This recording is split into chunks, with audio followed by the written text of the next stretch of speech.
Donc les voitures ont commencé à rouler toutes seules et il n'y avait rien à faire pour les arrêter. Donc toutes seules, elles étaient là, elles se rentraient dedans. Ouais. C'était quand même impressionnant. Je suis prêt en mode Survivalist 2.0. Ouh. Tu vois? Liberland, américain, français et Panama. Le Panama, c'est juste à côté. Ah, j'aime bien le Panama. Tu vois, derrière la guerre, il y a des hommes. Pour moi, l'élite, c'est quelque chose qu'on sait pas. Aux États-Unis, il y a un développeur qui a développé une tour complète, comme un condominium, tour complète sous terre, en mode bunker pour les prochaines catastrophes. Et le gars, il est full. Il n'a plus de place. Sous la terre. Sous la terre. Ouais, c'est celui-là. Dans le bunker, il y a même une prison. C'est dur de toutes les informations. Ouais. Tous les films qu'il y a eu il y a de ça quelques années, plusieurs décennies même, c'est ce qu'on vit aujourd'hui. Je te prendrai un exemple. Regarde Aerobot. On a Elon Musk qui a développé quoi? Un robot qui aujourd'hui va remplacer les humains.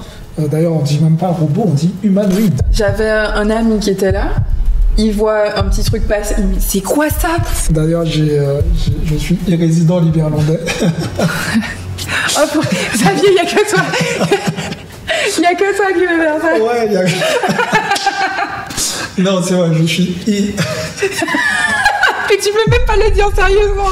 Je suis irrésident liberlandais. Sur ça, ils mettent en place vraiment de vrais projets. Et ils ont mis... Même si j'ai tous ces passeports, je vais d'abord en Guadeloupe. On est d'accord. On rentre à la maison, nous. Il n'y a plus Internet, il n'y a plus rien. Ah, tu connais le proverbe qui dit chacun pour sa merde? Alors, tu me laisses mourir. Chacun pour sa merde. C'est comme ça. Vous voyez comment il est avec moi? Non, mais...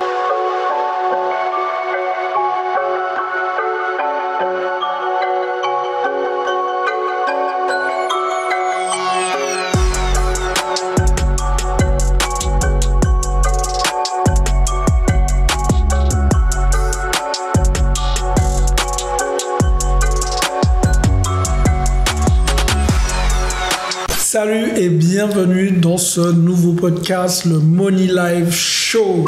Aujourd'hui, nous allons aborder un sujet particulièrement intéressant. J'adore. J'ai la personne qu'il faut pour ce genre de sujet. Comme d'habitude, je suis en compagnie de Rebecca. A.K.a. Frenchy Becky, a.k.a. Rebecca Derogatis. A.k.a. On peut rajouter encore plein d'autres choses. Tout ce que vous voulez. Non, peut-être pas. Peut-être pas, ouais, doucement. Ok, donc du coup, d'ailleurs, vous pouvez mettre dans les commentaires et quoi d'autre. Je serais ravi de savoir ce que vous avez pensé. Quel nom, quel surnom que vous avez donné à Becky. Soyez pas trop dur, hein. Ok. Bon, aujourd'hui, on va parler de guerre civile. Est-ce que nous sommes préparés si une guerre civile éclate? Donc c'est un sujet qui m'est venu à l'esprit. Pourquoi? Parce qu'en ce moment, je pense que tu l'as vu tout comme moi, puisque toi tu es très connecté aussi à ça. En ce moment, eh bien, il y a beaucoup de signaux, de messages subliminaux où on voit notamment le film Le Monde après nous, qui était réalisé par... Les Obama. Voilà. Et il y a de quoi se poser des questions là. D'ailleurs, on va débattre un petit peu sur ce film-là qui est disponible d'ailleurs sur Netflix. Toi, t'en as pensé quoi quand tu as vu ce film? Tu veux vraiment savoir? Ouais, je veux Pour vraiment moi, savoir. on nous dit clairement ce qui va se passer. Ok, on nous dit clairement ce qui va se passer. Ouais, on nous dit clairement ce qui va se passer dans le futur là. Ok.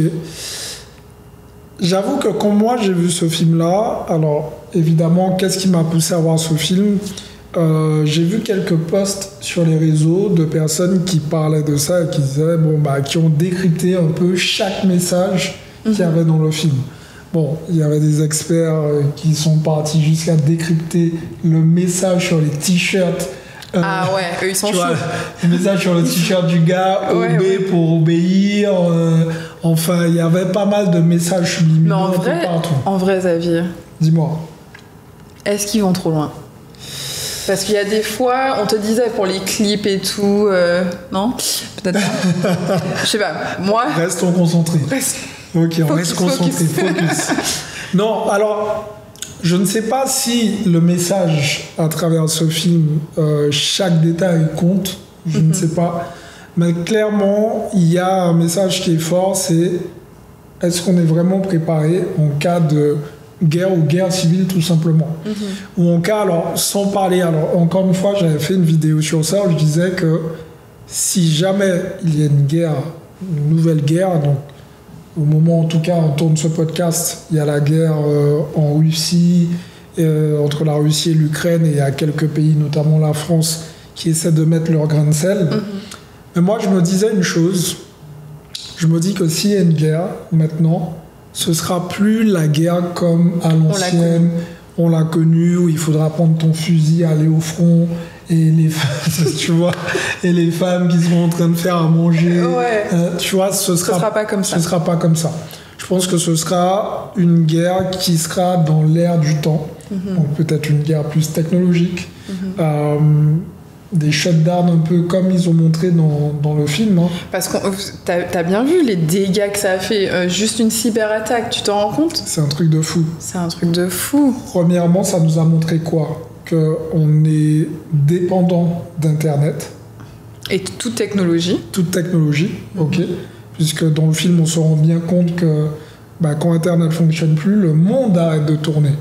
Puisque tout est relié à Internet, les bateaux, les avions, les voitures. Tout. Donc même plus, on ne pourra même plus évacuer, se déplacer. Il y a un message très fort dans le film. Vas-y. Parce que tu as parlé de voiture. Ouais, franchement, ça, c'est le truc qui m'a le plus... choqué. Ouais, marqué dans ce film-là. Ouais.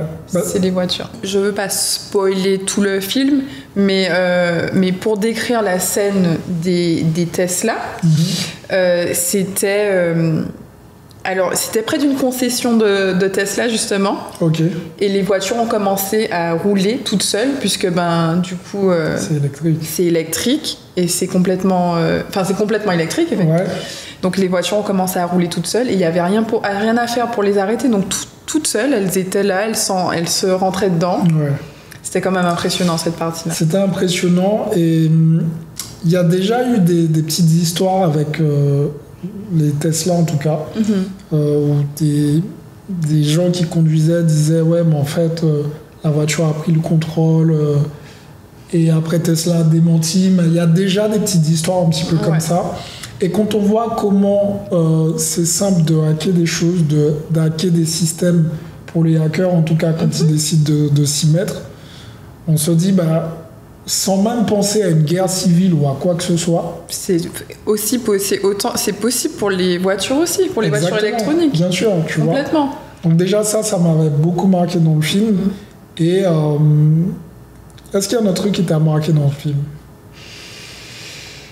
Est-ce qu'il y a un autre truc qui m'a marqué dans le film ? C'est une bonne question. Ça m'a vraiment marqué. Bon, l'avion qui a perdu le contrôle. Non, je pense à rien d'autre vraiment. Le bunker. Ah, les bunkers, oui. Ouais. Et le film d'ailleurs s'est fini un peu sur cette note-là. Après, le bunker du film, c'est un niveau. C'est The Bunker. C'est un bunker niveau élite. Hein. C'est pas une cage à poules. Ah ouais, non. Franchement, c'est un condo. Alors lui, il était préparé comme jamais. Ouais, mais la note, le film s'arrêtait un peu sur ça. Ouais, un peu très... Et un peu, maintenant on va dans le bunker. Donc ça veut dire en gros, c'est là où ils vont... La nouvelle vie, quoi. Ouais. La nouvelle vie dans le bunker. Et c'était impressionnant. Pourquoi ? Parce qu'il y avait vraiment tout ce qu'il faut pour vivre correctement. Bon, on va pas spoiler tout le film pour ceux qui n'ont pas encore vu, mais il y a plein d'éléments comme ça qui étaient assez marquants. Le fait d'avoir une arme disponible aussi. Je pense qu'il faut être armé parce que on le voit à un certain moment... quand ils sont un petit peu en galère et qu'ils ont besoin de récupérer des médicaments, qu'est-ce qui se passe ? Ouais, ils vont. Mais après, les gens, dans ces situations-là, on ne sait jamais comment les gens peuvent réagir. C'est un peu la panique pour tout le monde. On a bien vu pendant le Covid, c'était... Les gens se battaient pour du papier toilette. Ah ouais, c'était compliqué. Donc imagine... le niveau d'insécurité. Les choses maintenant, s'il y a une catastrophe un peu comme celle-ci, et qu'il n'y a pas de nourriture. Donc là, déjà, il y avait de la nourriture pendant le Covid. Ouais, encore. Les gens se battaient pour du papier toilette. Donc là, si on parle de nourriture, ça va complètement partir dans tous les sens. Ouais. Et je pense vraiment que ça, c'est un sacré signe. Donc ça veut dire qu'il faudra apprendre à tirer. À tirer. Tu sais tirer? Ouais, j'ai déjà commencé. T'as déjà commencé? Je suis en retard là. J'ai déjà commencé. Bon, ici c'est assez simple d'être dans un stand de tir. Même pour en loisir, tu peux mais le tu faire. sais, moi c'est compliqué les armes. Hein. Je sais que ici limite il faut l'avoir justement pour être prêt pour. Mais... Alors, pour être totalement franc avec toi sur ça, je suis pas non plus à l'aise avec le fait de posséder une arme, mais je comprends juste que on est déjà dans un environnement où c'est très facile de se procurer une arme, que ce soit légal ou pas. Il y a un truc qui s'appelle le dark web, et tout le monde y a accès. Pas besoin d'être un expert, donc t'inquiète pas que aujourd'hui, c'est accessible à tous. Est-ce que tout le monde va en acheter? Non. Mais il y a des gens qui vont en avoir. Donc, tu auras beau faire tout le sport du monde, karaté ou tout ce que tu veux, face à une arme. C'est compliqué. T'es quelqu'un de faible. Pour revenir d'ailleurs au bunker, est-ce que tu avais vu qu'aux États-Unis, il y a un développeur qui a développé une tour complète comme un condominium, tour complète sous terre, en mode bunker pour les prochaines catastrophes. Et le gars, il est full, il n'a plus de place. Donc là, il est en train de créer un autre. Et c'est un truc sur, je crois, une vingtaine d'étages ou quelque chose comme ça. Sous la terre? Sous la terre. Mais non. Je te jure. Mais attention, c'est avec le luxe des condominiums. C'est-à-dire qu'il y a la piscine, il y a des terrains de jeu. Je crois qu'il y a un terrain de basket, si je ne me trompe pas. Un resort sous terre. Sous terre. Et en fait, ce qui est intéressant dans ça, c'est que moi, j'ai vu ce reportage en plusieurs fois, puisque j'ai fait des recherches ensuite. Et je me suis rendu compte que j'ai vu quand il a voulu lancer le projet et quand le projet était terminé.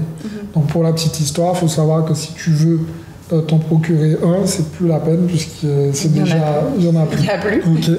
Il n'y en a plus et là, il est en train de construire un autre.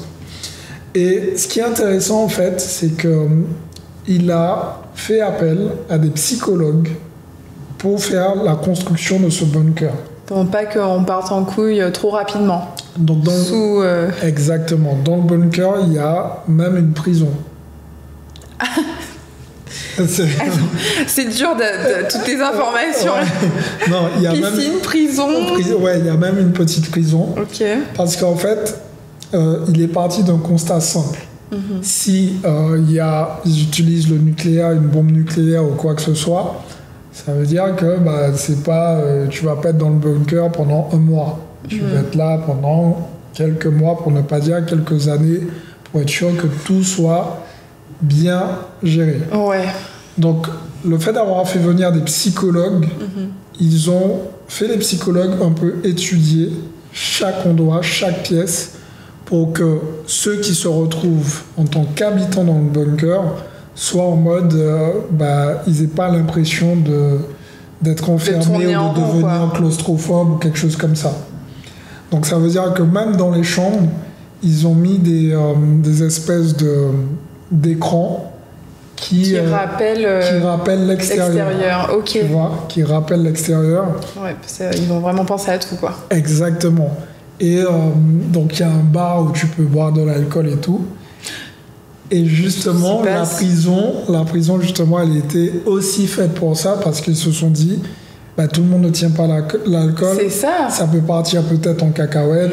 Mais du coup, tu imagines, est-ce qu'on te... Parce qu'il y a plusieurs personnes, puisqu'il y a plusieurs appartements, il y a plusieurs personnes qui vont acheter. Ouais. Tu te retrouves à l'apocalypse avec des gens que tu connais pas. Ouais. C'est chaud quand même. Non, c'est sûr. Mais après, ils ont les mêmes... je pense que je sais pas combien ça coûte, mais je pense que ça coûte un billet quand même. Ouais, on est sur aux alentours d'1 300 000, quelque chose comme ça. Et tu as des frais comme dans les condos tous les mois pour. Alors là, les gens ont déjà commencé à payer les frais tous les mois pour parce que ça doit. Bah oui. Ça doit tourner. Ça peut pas rester. Donc ce qu'il disait en fait et que j'ai trouvé à la fois intéressant, c'est qu'il disait ok, c'est un bunker, mais tu peux venir sans qu'il y ait une catastrophe en fait. Ah ouais, carrément. Tu peux venir en vacances dans ton bunker sous terre. C'est beaucoup mieux que la plage et les restaurants et le paradis. Exactement. C'est n'importe quoi. Et pour aller même plus loin, ce qu'il a décidé de mettre en place, bon évidemment, je te passe le truc il y a des restaurants, il y a tous les plats, enfin, ils ont mis en place un système de restaurants, cinéma, etc., bibliothèque. Évidemment. Il y a vraiment tout. Et ce qui était marrant, c'est qu'il disait là, j'ai pas encore reçu les nouveaux films qui sont sortis. Ouais. Donc voilà.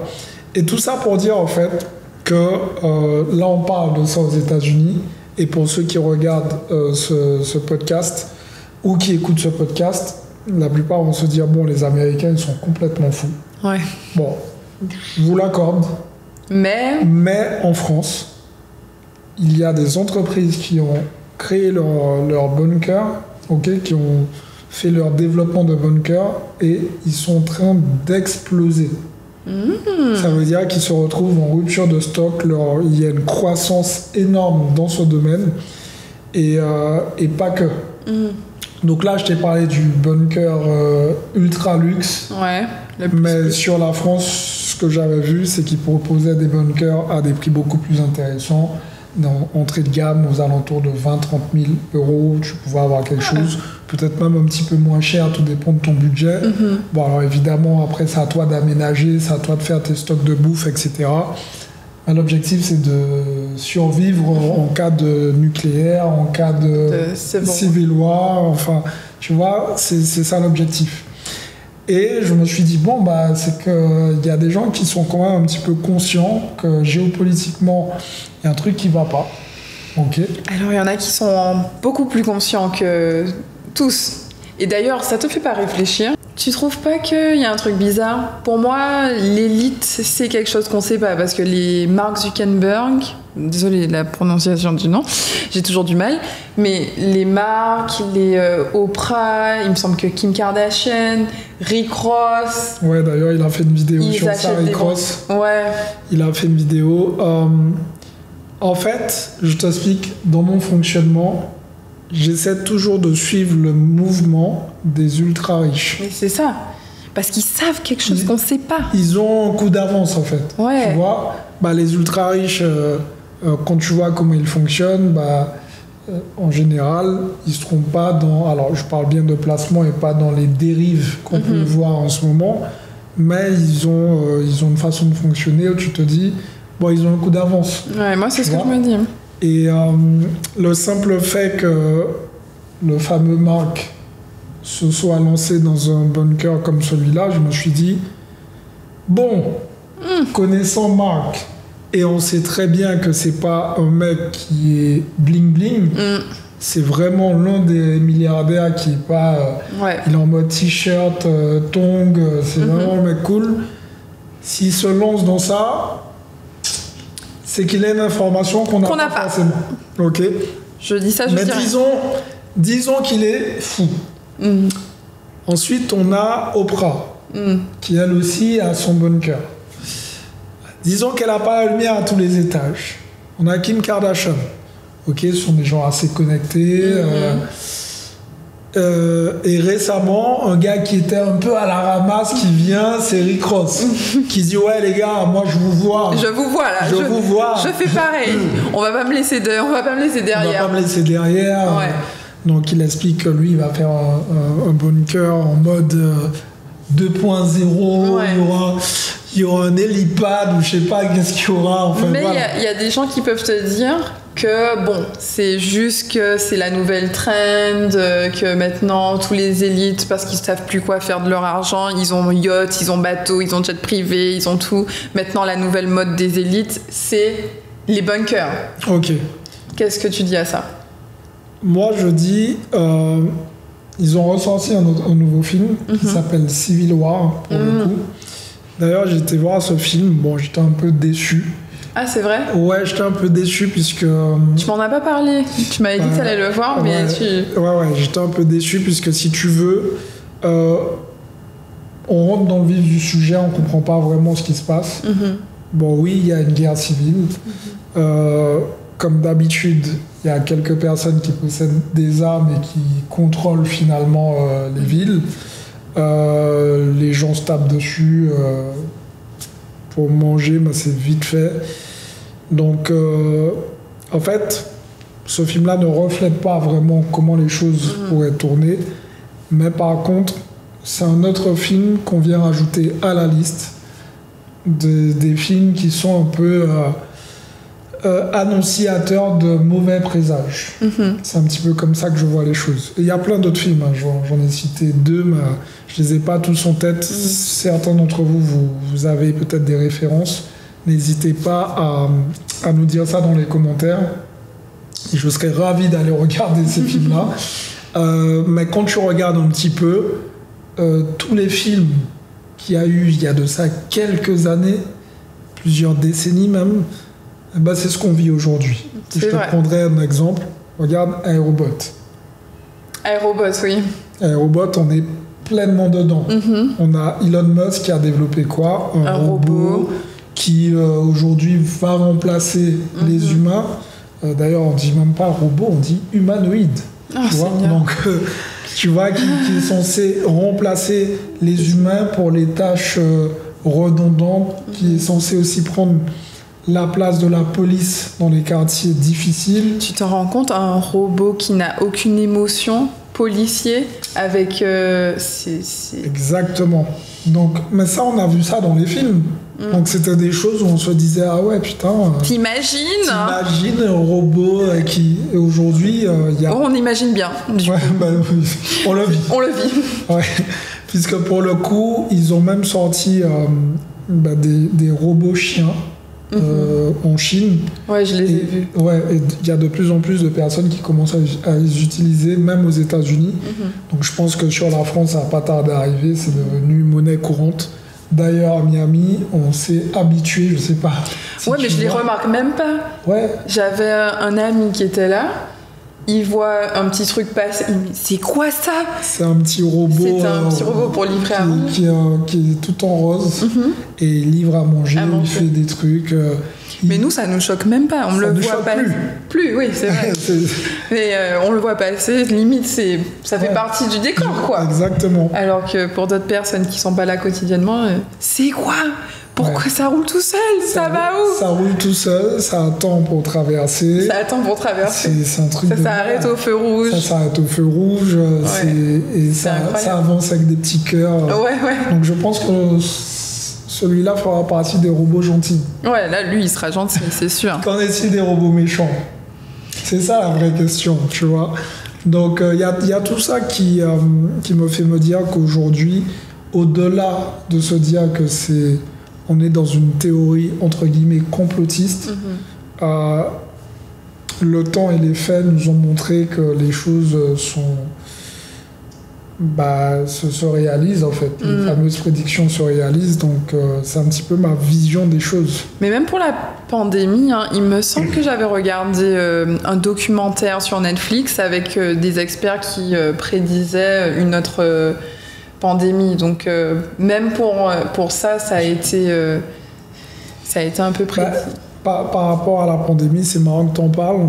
Il y a aussi des films qui sont sortis, c'est pas des films que j'ai vus, mais j'ai vu des extraits qui sont sortis peut-être 4-5 ans avant. Ouais, qui reflétaient vraiment la pandémie. Ouais. J'étais genre choqué, quoi. J'étais en mode donc en fait les films, en fait, ils nous prédisent un petit peu. Et c'est pour ça que le monde après nous. Le monde après nous, ouais. Pour moi, c'est préparez-vous. C'est préparez-vous. Bon, quoi qu'il arrive, il faut être prêt à toute éventualité. D'ailleurs, c'est écrit sur tous les sites gouvernementaux, même en France et partout d'ailleurs. Ils demandent d'avoir des kits de survie, de la nourriture de côté, parce qu'en fait, particulièrement dans les grandes villes, s'il y a un problème d'approvisionnement ou quelque chose comme ça, eh bien, on peut, en tout cas dans les grandes villes, vivre pendant 2 jours, si je ne me trompe pas. 2 jours s'il y a un problème d'approvisionnement, 2 ou 3 jours, dépendamment de la ville. Donc ça veut bien dire que déjà, un simple problème, sans parler de choses catastrophiques, si tu n'as pas de bouffe, tu te retrouves un peu... Est-ce que tu es préparé, toi, à ce genre de... I'm born ready. Ouh. Tu vois? Donc oui, bien sûr que je suis prêt. Alors, mais je suis prêt en mode survivaliste 2.0. Je m'explique. Explique-moi.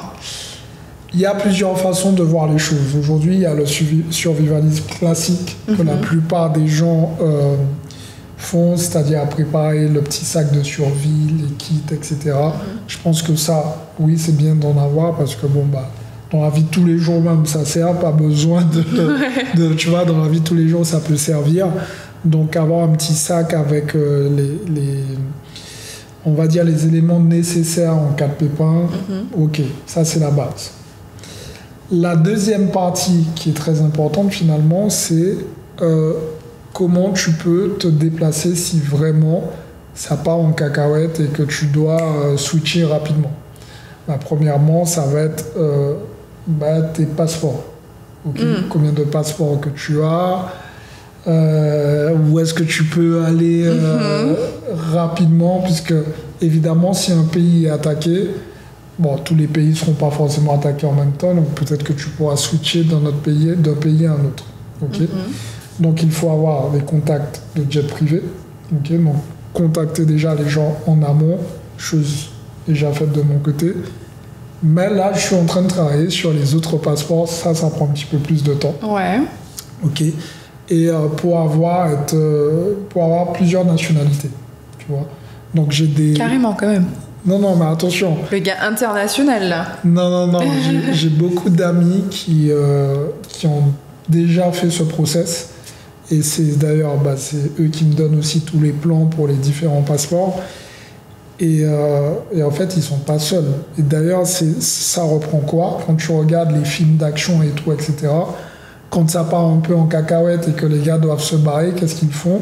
Ils vont dans le coffre-fort, ils prennent plusieurs passeports, du cash, et un fusil, et ils se barrent. Ouais, tu vois? C'est vrai. Et c'est exactement... c'est encore un signe, quoi, tu vois, quand je le vois comme ça.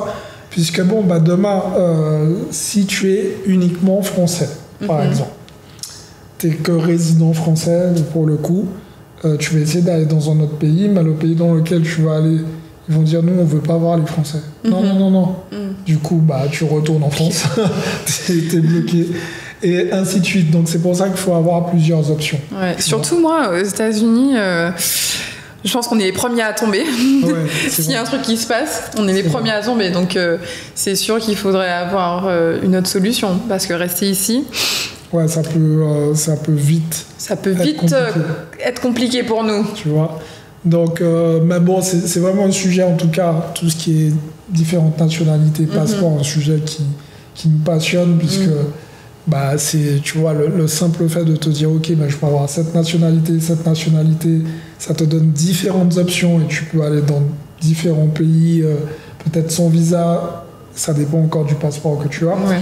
Et il y a même, d'ailleurs, je ne sais pas si tu connais, un nouveau pays qui sont en train de façonner de toutes pièces. Ouais. Un nouveau pays, carrément, en 2024. Ouais. En 2024, ils sont en train d'avancer. Ils sont chauds, là. C'est même pas depuis 2024, ça fait, je crois, maintenant 5 ans ou peut-être un petit peu plus qu'ils sont sur le projet. Alors, dis-moi, parce que je comprends pas. Un nouveau pays. C'est un pays qui s'appelle le Liberland. Déjà Liberland, ok. Le Liberland, ok. Le Liberland, c'est un pays qui sont en train de faire de toutes pièces. C'est entre la Croatie et la Serbie. Donc autrefois, il y avait une espèce de petite guerre entre eux et tout. Guerre de terrain, comme d'habitude, ils veulent toujours plus de terre. L'autre, c'est ma terre, c'est pas ta terre, c'est ma terre. Voilà, bref. Et dans tout ça, il y avait un bout de terrain qui est, je crois, qui fait 2 fois plus que Monaco, qui est 2 fois plus grand que Monaco. Et il n'y a aucun des 2 pays qui a réclamé ce bout de terrain. Donc il est là. Exactement. Ok. Et il y a un gars qui a fait ses petites recherches et qui a vu sur Wikipédia que ça appartenait à personne. Il se l'est approprié. Donc, c'est exactement ce qu'il a fait. C'est pas vrai. Mais il se l'est pas approprié comme ça en mode il est venu avec son drapeau, c'est mon pays. Okay. Tu vois. Okay. Il a d'abord été voir la Croatie en leur demandant bien, c'est pas votre pays. Ils ont dit non. Ils ont signé, ok, c'est pas notre pays, donc tu fais ce que tu veux avec. Ouais. Il est parti voir la Serbie en disant, c'est pas votre pays. Je fais pas assez mes recherches, moi. J'aurais eu un pays, là. Ça y est. Tu vois ce que je veux dire? Et du coup, il s'est retrouvé à commencer à faire les démarches pour vraiment rendre ça comme étant un pays. Sauf que tu dois répondre à certains critères pour être considéré comme un pays. Interesting. Avoir plus de 17 000 personnes considérées ayant la nationalité, donc qui habitent dans le pays. Alors, je ne sais pas si c'est exactement ces chiffres-là, parce que ça fait longtemps que j'ai regardé ça. Tu dois répondre à certains critères finalement. Et tu dois aussi avoir des habitants qui vivent sur le sol. Okay. Donc dans ce cas-là, le sol du Liberland. Alors lui, il a vraiment... Carrément, il a le nom le plus simple, quoi. Ouais, Liberland. Je te dirai pourquoi il a appelé ça Liberland. Okay. Et du coup, malgré le fait que ce soit ni à la Serbie ni à la Croatie bloque un peu le passage, donc ils ne peuvent pas s'installer pour l'instant, donc ils sont en train de faire des démarches. Il y a de plus en plus d'habitants au Liberland. Ouais, au Liberland. Enfin, pas encore. On appelle ça des e-résidents, donc qui ont la e-résidence. Ok. Donc tu peux avoir une société au Liberland, tu peux... tu peux déjà, ok. Ouais. D'ailleurs, je suis e-résident liberlandais. Xavier, il n'y a que toi. Il n'y a que toi qui veux faire ça. Ouais, il y a... Non, c'est vrai, je suis Mais tu peux même pas le dire sérieusement. Je suis e-résident liberlandais aussi. Ok. Tu vois. Mais pourquoi? C'est parce que je crois en ce projet. En fait, si tu veux, ce projet-là... Évidemment. Il me fait penser à la crypto-monnaie au tout début. Ok. Quand j'ai voulu me lancer dans la crypto-monnaie, je crois que c'était en 2016.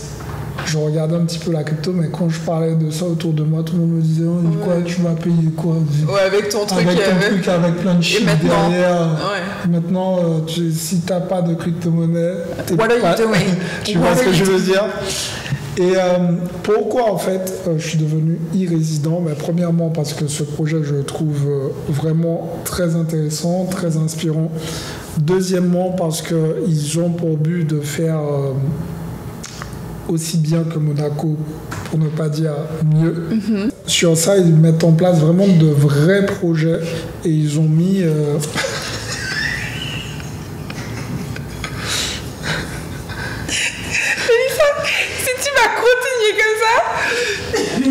Le Liberland, c'est un petit peu plus grand, enfin, c'est, je crois, 2 fois la taille de Monaco. Et ce que le président a fait, il s'appelle... parce qu'il y a un président. Oui, un président. Très bien. Il s'appelle Vít Jedliček, quelque chose comme ça. D'accord. Enfin, voilà, bref, vous allez voir son nom de famille, mais en tout cas, c'est Vít, V-I-T. Et en fait, ce qu'il a décidé de mettre en place, c'est de lancer un appel à projet pour des gens qui ont envie de dessiner toute l'architecture de comment va être le Liberland et tout. Donc il y a déjà des projets qui sont sortis qui sont vraiment exceptionnels. Et ils ont décidé d'en faire un pays très connecté. Donc du coup, tu peux payer en crypto-monnaie. Donc pour l'instant... essentiellement en Bitcoin, et ils ont créé leur propre monnaie aussi par rapport à une blockchain qui s'appelle LLD, donc c'est je pense Liberland tout simplement. Et du coup, en fait, ça te permet de payer, mais l'objectif pour eux, c'est d'avoir la reconnaissance de d'autres pays qui reconnaissent effectivement que c'est un pays. Donc, ils sont en train de développer tout ça. Et à l'époque où j'ai regardé, je te vois rigoler, mais à l'époque où j'ai regardé tous ces trucs-là, donc ceux qui datent d'il y a plus d'1 an, il y avait déjà plus de 500 000 e-résidents sur le Liberland. Ah, quand même. Et après, tu peux demander, obtenir la nationalité, donc être vraiment liberlandais et avoir un vrai passeport. Ok. Ouais, toi. Je peux. Tu peux. Je peux devenir. Est-ce que tu veux devenir liberlandaise? C'est pas trop. Mais tu verras. Mais comment faire pour devenir... Alors, déjà, en fait, pour devenir liberlandais, c'est pas très... je vois que ça te fait... Ça, vas-y, continue. Mais je suis sûr, la team, il y a 2 choses. Si vous êtes d'accord avec moi, vous dites non, t'as trop raison, Xavier. Si vous n'êtes pas d'accord, vous avez le droit de vous foutre de ma gueule. C'est ok. C'est ok. Mais attention, dans les commentaires. Attention, dans la crypto-monnaie, ça s'est passé exactement de la même façon. C'est vrai. Il y a de ça quelques années, tout le monde rigolait. C'est vrai. Et maintenant, tout le monde dit ouais, si j'avais acheté en 2000. Liberlandais, c'est juste. Alors, je vais t'expliquer. J'ai du mal encore. Pourquoi il a fait ça en mode, il a appelé ça Liberland. Il a vraiment voulu mettre en place un pays où tu as ta totale liberté. Donc déjà, l'impôt, c'est au bon vouloir de chacun. Tu mets ce que tu veux en termes d'imposition. Tu n'as pas d'obligation pour payer les... Ah, bah déjà, là, là on est bien, là. Devenir liberlandaise, tout de suite. Tu vois. Donc, les impôts, c'est toi. Tu participes ou tu participes pas, tout dépend de toi. C'est vraiment comme tu veux. Ok. Deuxièmement, ils ont fait en sorte de créer un pays où tu n'as pas de restrictions sur qui tu es, comment tu dois vivre, etc. Le but, c'est la devise, c'est de respecter les autres et de te respecter aussi toi-même de façon à ce que tout le monde vive comme... C'est pas mal, ça. Tu vois. Donc déjà... Il n'y a pas ce truc de taxe où tu es obligé de payer sur l'argent que tu génères. Et ça part déjà de ce sentiment. Et puisqu'en fait, on s'est rendu compte, tous on se rend compte que plus on avance dans le temps, et plus il y a des lois qui sont liberticides. Okay. Là, récemment, je vois un petit peu ce qui se passe à Paris. Pour les JO, les gars, ils doivent avoir un QR code pour sortir de chez eux.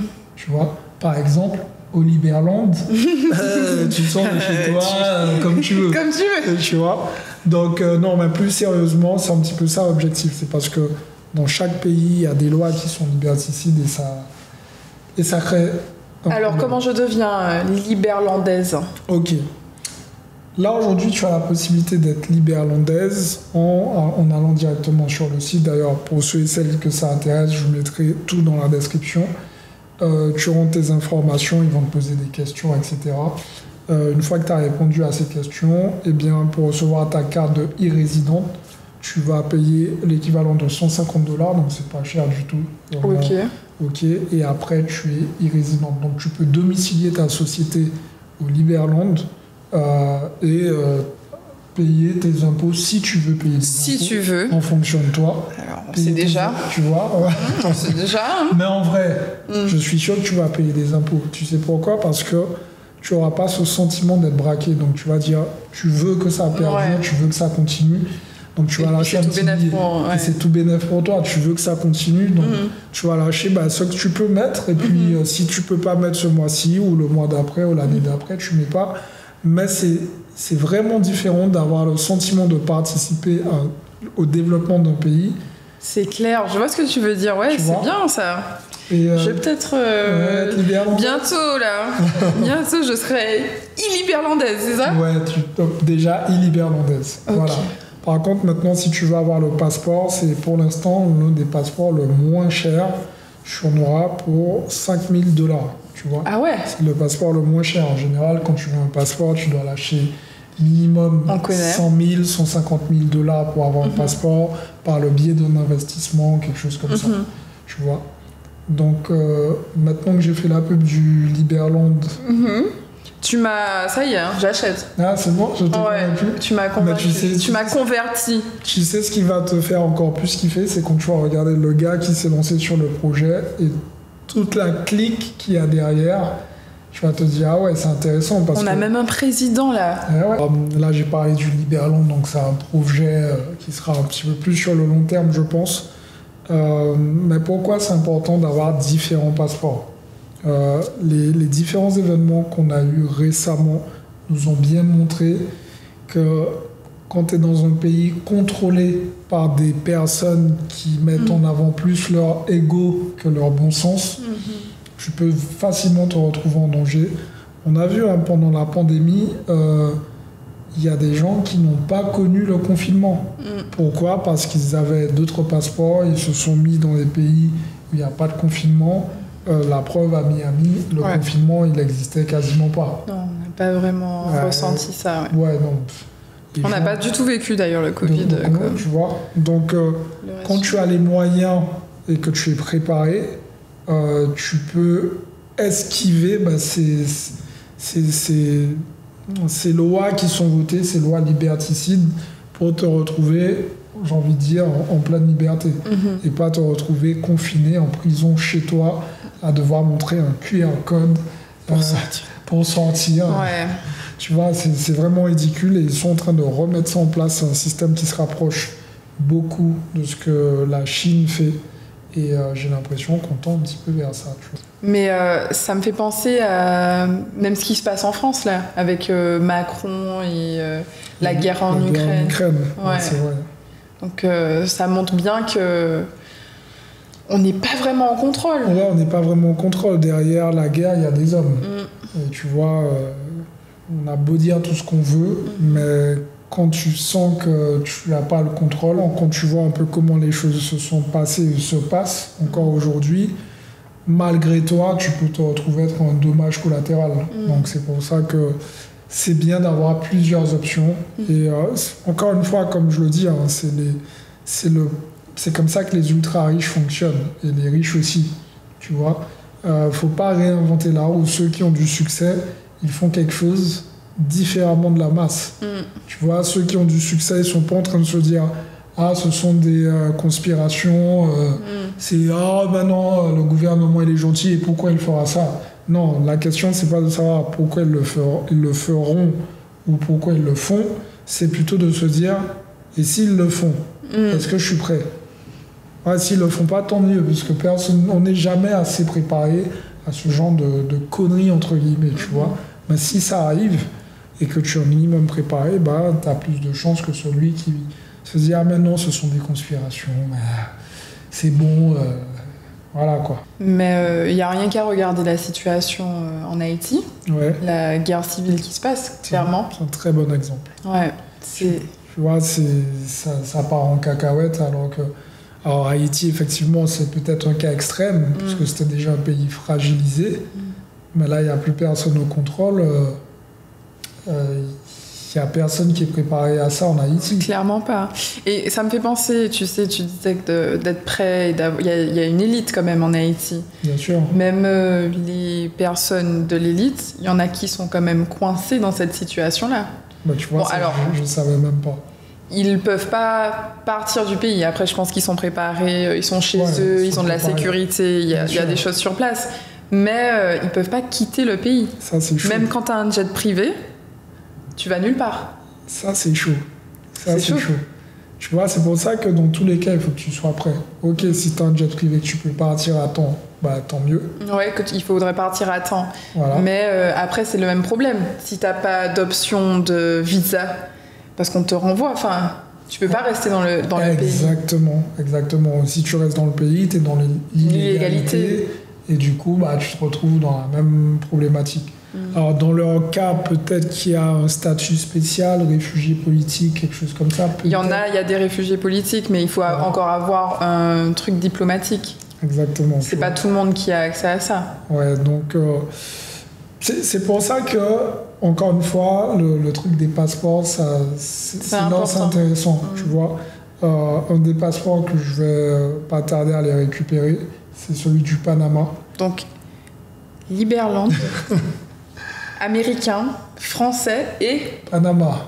Panama. Le Panama, c'est juste à côté. Ah, j'aime bien le Panama. Tu vois, le Panama, c'est juste à côté. Et c'est un passeport qui est assez simple à obtenir, tu vois, quand tu as plusieurs petits passeports un peu comme ça. Bah, ça peut dépanner au cas où. C'est vrai que s'il y a une guerre civile, c'est pas tout de suite qu'on va aller au Panama pour aller tirer sur des gens, quoi. Ouais, bon, s'il y a une guerre civile, bah déjà, il faudrait savoir où est-ce qu'elle démarre. Ouais, bon, allez, on sait déjà... De toute façon, aux États-Unis, il faut ouais, tu vois. Faut qu'on mute. Mais je pense que, en vrai, même si j'ai tous ces passeports, j'irai d'abord en Guadeloupe. On est d'accord. On rentre à la maison, nous. On rentre à la maison, je pense que les choses seront un peu différentes. Mais encore une fois, ça, c'est dans le meilleur des cas. Et c'est... Tu vois, il y a est-ce que tu connais un peu le stoïcisme? Non, pas du tout.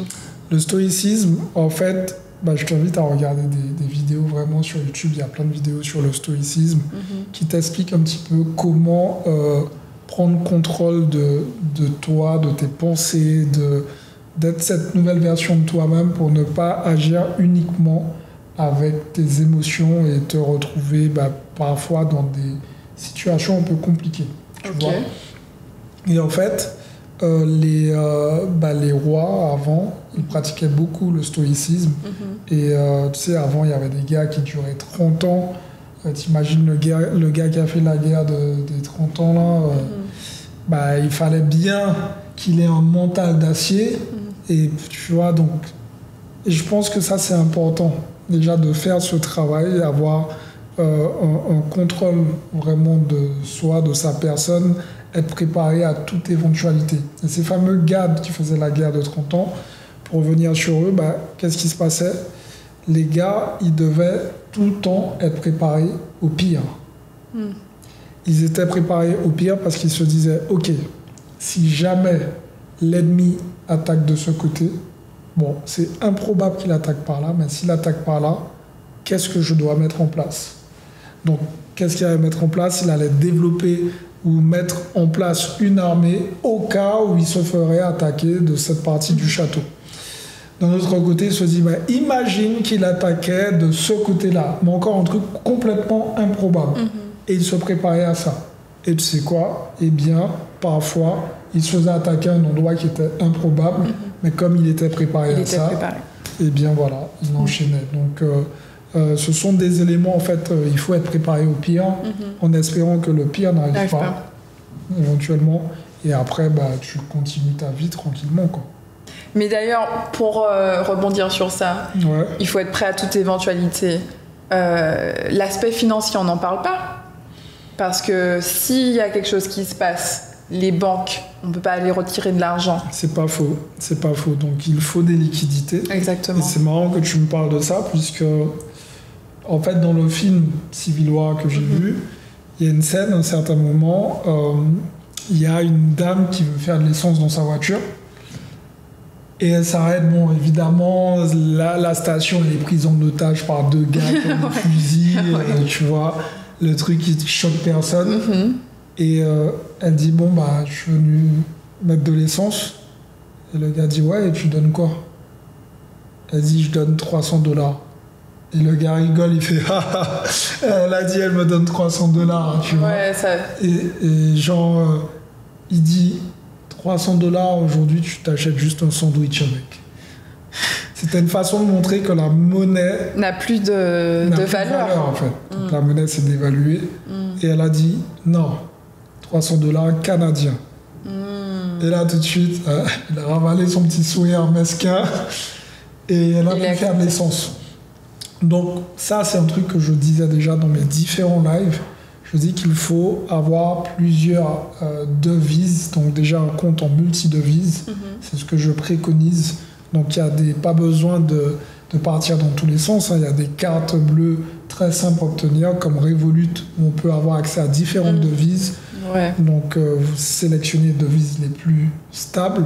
Et ce qui peut être intéressant, pour le coup, si une situation comme ça arrive, eh bien, vous pouvez switcher votre cash dans une devise qui ne perd pas en valeur. Et ça vous permet de conserver une partie de votre cash. Mais l'idéal, c'est d'avoir de la liquidité. dans un premier temps. Bon, ça, c'est le niveau 1. Niveau 2. Le niveau 2, c'est l'investissement dans l'or. C'est vraiment ce que je préconise. Et quand je parle d'investir dans l'or, c'est pas spécialement avoir des chaînes en or ou ce genre de choses. Donc ça me fait pas un plein d'essence, ça. Ça peut t'aider. Mais c'est pas qu'un seul plein. Tu vois ce que je veux dire. Donc du coup, ce que je préconise vraiment, c'est d'avoir des pièces d'or. Donc encore une fois, j'ai fait une formation complète sur quelles pièces investir, comment investir, etc., etc. Et pourquoi ce que je dis surtout dans cette formation, c'est pas une formation en mode pré-apocalyptique ni quoi que ce soit. C'est vraiment une formation parce que l'argent, la monnaie fiat, comme on l'appelle, perd de la valeur tous les jours, tout le temps. Tout le temps, ça fluctue, quoi. Exactement. Donc tu perds du cash. Quand tu as du cash à la banque, tu perds de l'argent. D'ailleurs, c'est ce qui s'est passé pendant le Covid. En tout cas, je parle pour Miami, où les gens ont eu peur et ils ont voulu retirer leur argent des banques et mettre dans l'immobilier, notamment. Donc, on a eu de la chance à ce niveau-là. Mais ça a explosé les marchés. Mais ça a explosé les marchés, du coup, parce qu'il y a beaucoup de personnes aussi qui payaient cash pour des biens qui n'avaient pas la valeur. Exactement. Et ouais, ça a explosé le marché. Mais donc, du coup, les gens ont mis... Ce qui a d'ailleurs faussé un peu le marché. On a créé une espèce de bulle qui s'est jamais éclatée. Ça arrangeait tout le monde, en fait. Tu vois, donc les propriétaires ont décidé de laisser des prix à la location très élevés. Les biens, les gens les surpayaient. Il y avait des sur-offres. C'était du jamais vu. C'était du jamais vu. Il y avait un prix d'affiche et tu pouvais être sûr que ça se vendait plus haut que le prix. Parce qu'il y a les New-Yorkais qui sont venus. Les Californiens aussi. Et puis cash. Ils payaient cash, Donc ça a vraiment créé une vraie... du coup aussi pour rebondir sur ça, parce que toi tu as parlé d'argent, mais moi je me dis que le survivaliste 2.0, c'est pas uniquement avoir du cash, c'est pas uniquement avoir des denrées alimentaires et être là en train d'attendre, c'est aussi être en bonne santé. Puisque tu vois, imagine le truc, t'es pas en bonne santé. Tu as la possibilité de partir, mais tu as des problèmes de vue sans tes lunettes, tu ne peux pas voir, tu ne peux pas faire un pas. Et c'est moi ça, tu sais ça. J'imagine le truc. Tu vois, donc imagine, tu essaies de partir, tu es en surpoids, tu galères, tu vois pas bien, tu sais pas où sont tes lunettes, tu n'arrives pas à avancer, tu te retrouves à rater le coche pour peut-être partir et te sauver. Tout ça parce que tu n'es pas en bonne santé. Donc je pense que ça passe à partir de là. Ça passe aussi sur le fait de faire du sport, être en bonne santé, mais aussi savoir se défendre. Tu vois, puisque se défendre, c'est aussi prendre soin de soi, mais aussi protéger ses proches, et se protéger soi-même. Donc je pense vraiment que ce sont des éléments importants sur lesquels on ne fait pas assez attention. D'ailleurs, il y a plein d'industries qui ont bien compris ça et qui ont développé plein de, j'ai envie de dire, de gadgets technologiques pour, si tu as un problème de santé, tu appuies sur un petit bouton et ça prévient les secours, etc. Il y a plein de gadgets technologiques comme ça. D'ailleurs, je sais pas si tu avais vu, il y a peut-être 2 ans de ça, j'avais vu dans un magasin de grande surface ici aux États-Unis qu'ils vendaient de la nourriture de survie. J'étais super... c'était des espèces de gros packs de nourriture lyophilisée. Ouais, mais d'ailleurs, ils en vendent toujours. Ah ouais? Parce que moi, j'avais vu ça il y a 2 ans, mais c'est vrai que ça fait... Tu vois, ils en vendent toujours et j'avoue, quand moi j'ai vu ça aussi, je me suis dit... c'est bizarre. Pourquoi les gars ils vendent ça, tu vois?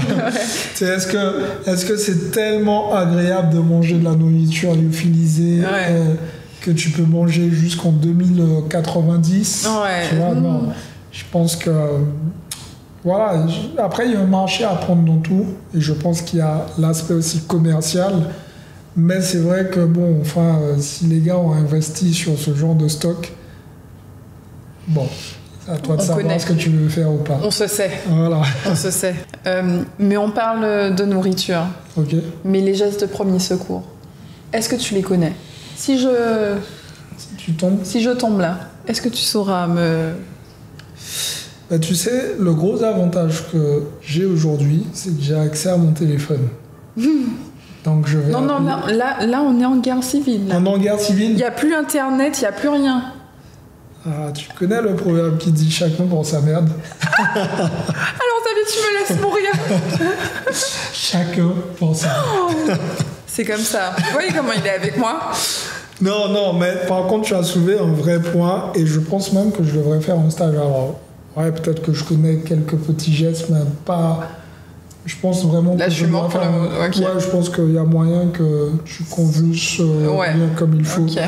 Donc, tu vois, c'est bien que tu en parles. C'est un truc. Mais dans la vie de tous les jours, en fait, ça peut servir. Tu vois. Imagine, tu avales ton bout de viande de travers. La loose, quoi. Elle est morte parce qu'elle a avalé sa viande. Tu vois ce que je veux dire? Donc, tu vois, on en rigole, mais le simple fait que tu aies dit ça, ça me fait me rendre compte, tu vois. Je suis peut-être pas aussi près que je le pensais. Tu vois, il y a encore des choses à affiner. Ouais. Non, alors c'est sûr, comme je te l'ai dit, on n'est jamais assez près. Tu vois, il y a toujours des choses à affiner. Il y a des gens qui se concentrent sur des stands de tir.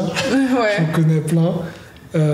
Mais ça va au-delà de ça, tu vois, geste de premier secours, si tu perds du sang ou quelque chose comme ça, qu'est-ce que tu dois faire? Je pense que ce sont des choses à savoir. Mais avec ce que tu viens de me dire, je ne suis pas du tout rassurée. Ok, je peux comprendre. Si je dois qualifier une team de survie, qu'est-ce que tu seras capable de faire?